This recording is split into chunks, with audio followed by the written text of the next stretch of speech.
تو رو قسمت میدم به شمس خدا که خودت توی قرآن بهش قسم خوردی، به والعصر که بهش تو قرآن قسم خوردی. خدایا تو رو به این بلندی کوهت، تو رو به این عظمتت، تو رو به اسم کبیرت خدایا قسمت میدم به پهناوری این آسمان که آفریدی، به 7 طبقه آسمان.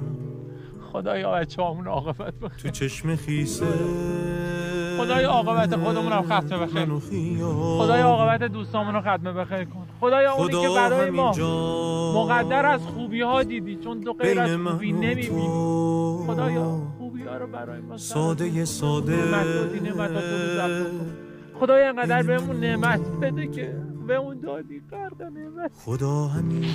خدایا نعمتات واسه ما روز افزون کن، اینقدر به ما نعمت فراوون بده که دشمنانمون از حسادت دق کنن، دوستانمون از خوشی پرواز کنن.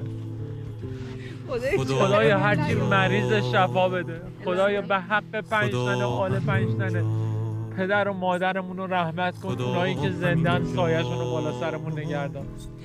خدایا مریضی ها رو از سر این جمع و شهر و ملت و دنیا، این ویروس خطرناکی که ساخته دست بشره، خدایا تو میتونی باش مقابله کنی، ما بنده‌های ضعیفی هستیم.